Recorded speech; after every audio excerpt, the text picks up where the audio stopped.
Magandang araw mga kababayan at welcome po kayo dito sa Ingo News Commentaries.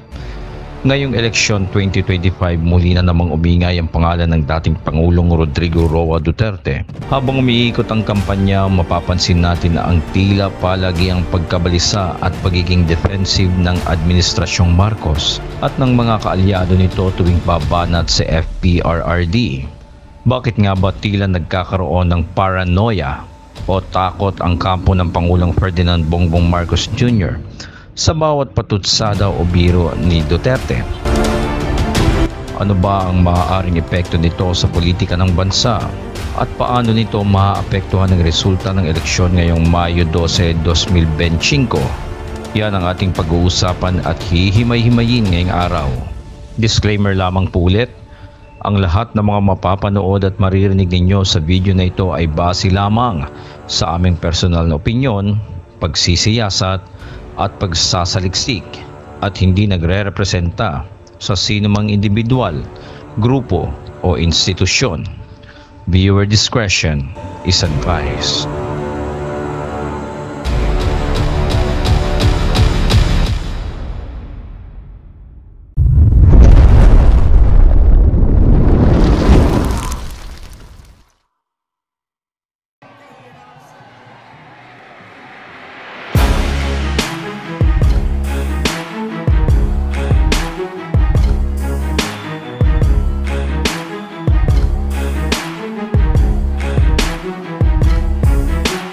Naawa rin po kuminsan sa ating mga katunggali. Di tulad ng iba, karampot lang ang kandidato. Dito po, buo kami. Hindi lamang buo sa numero, ngunit buo ang loob para ipaglaban ang kapakanan ng bawat Pilipino at ang buong Pilipinas.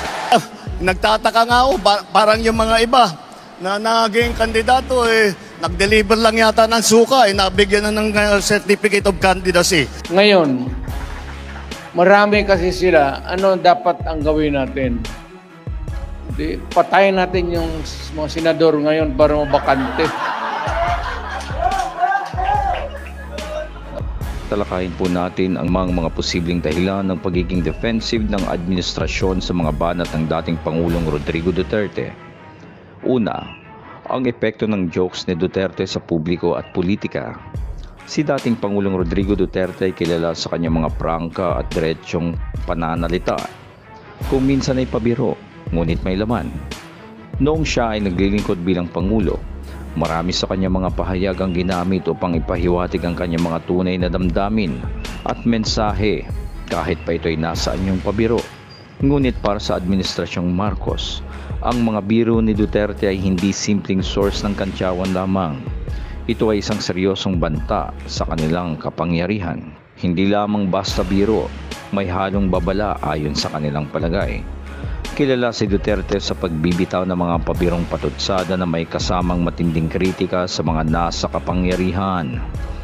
Ang problema ng Administrasyong Marcos ay hindi nila matukoy kung ito ba ay totoong biro lamang o isang taktika upang magbigay ng mensahe sa kanyang mga katunggali sa pamahalaan.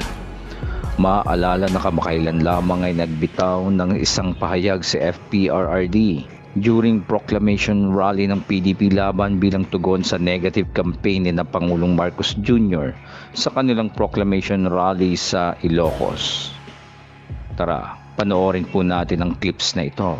Ngayon, marami kasi sila, ano dapat ang gawin natin? Patayin natin yung mga senador ngayon para mabakante.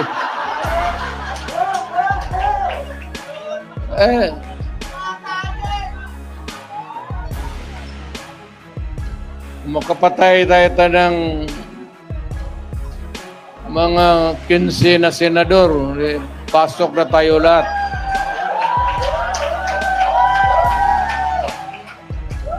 At yan po ang nangyari.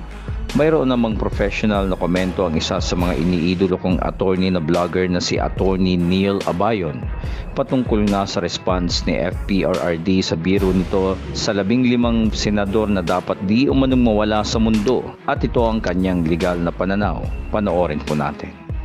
Anyway po, ito magbigay ako ng professional assessment ko based on the actual video po na pinlay natin. So kung makita po natin dun si PRRD, may sinabi siyang statement, tapos yung naging reaction po ng mga nakikinig sa kanya is tumawa naman po yung mga tao, diba? After po ng first statement, meron namang second statement si PRRD kung sabi niya yun, magpinyahan na lang daw yung mga senators na yun. And after that statement, yung reaction pa rin po ng mga tao is tumawa naman po sila ulit lahat. Okay? Therefore, yung professional assessment ko po based on the actual video that I played is hindi po seryoso yung sinabi ni PRRD. Rather, it is a statement with no criminal intent to commit or to incite other individuals to perform seditious actions. Okay? In simpler terms po, sa tingin ko, ibiro or joke lang po yung sinabi ni PRRD. At kung titingnan din naman po natin yung reaction ng mga taong nanonood sa kanya or nakikinig sa kanya during that time, tumawa naman po. Maririnig natin from the video itself na may laughter na ginagawa yung mga nanonood. Therefore, kung tumatawa yung mga nanonood sa kanya, it would be difficult to establish na na-incite to perform seditious actions yung mga tao around him or yung mga nakikinig. Plus the mere fact din po that the way that it was delivered, the speech was delivered by FPRRD,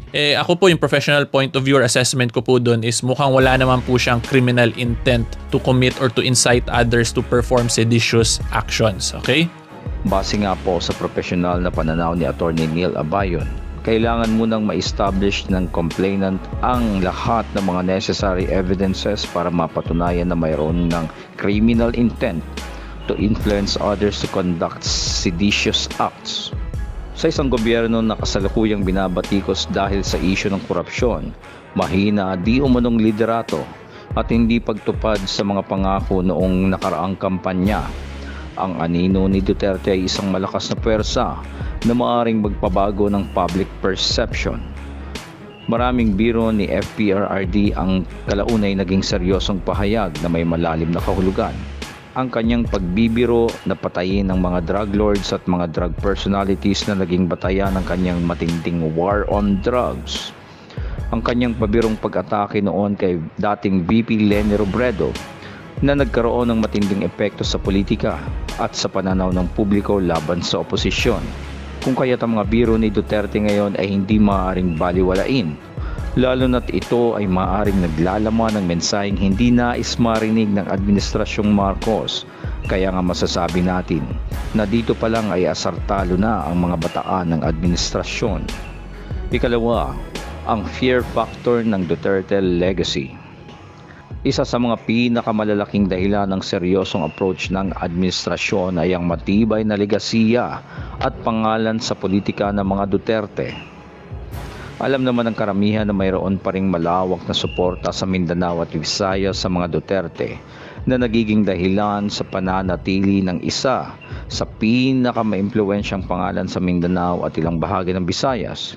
Isang bagay na hindi ganap na nakuha ni Pangulong Marcos Jr. noong 2022 elections. Ngunit nariyan naman ang buong tiwala ng mga loyalist ni FPRRD. At marami sa mga bumoto kay Marcos Jr. noong 2022 ay dating mga taga-suporta na Duterte. Kung may pag-aalinlangan silang nararamdaman ngayon sa kasalukuyang administrasyon, maaaring lumipat ang kanilang suporta pabalik kay Duterte at sa kanyang mga kalyado. Taglay ang imahe ng strong leadership ng dating Pangulong Duterte, kaya naman isa sa mga dahilan kung bakit nanalo si Marcos Jr. noong 2022 ay dahil itinaguyod siya ng mga loyalista ni Duterte sa paniniwalang ipagpapatuloy niya ang legacy ng dating Pangulo. Ngunit ngayon, maraming Duterte supporters ang nawawalan na ng tiwala sa kasalukuyang administrasyon dahil sa umunay kahinaan ng liderato nito at kawalan ng tiyak na landas ng ating bansa.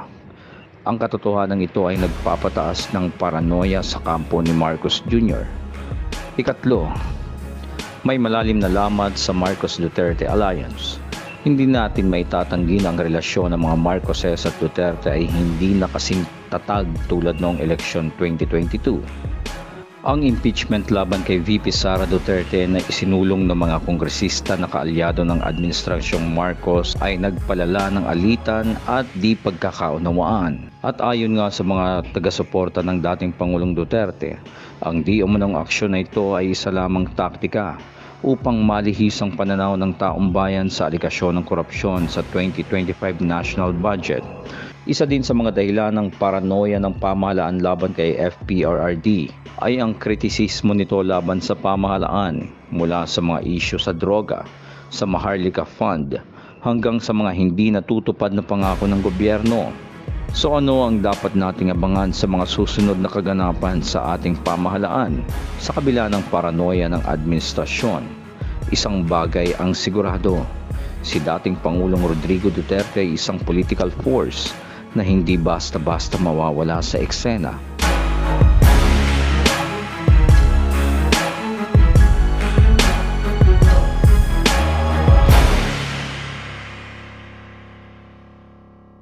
Maraming salamat po sa panonood ng ating video. Kung nagustuhan niyo po ang ating diskusyon, huwag kalimutang i-like, i-share at mag-subscribe sa ating channel para sa mas marami pang malalimang talakayan tungkol sa mga maiinit na issue sa ating bansa. Ito pong muli ang inyong lingkod, Ingo News Commentaries. Hanggang sa susunod pong episode, mabuhay po kayong lahat. I can't wait, our first time, our first date. You're so fine, I'm so late. You sip wine, I drink straight.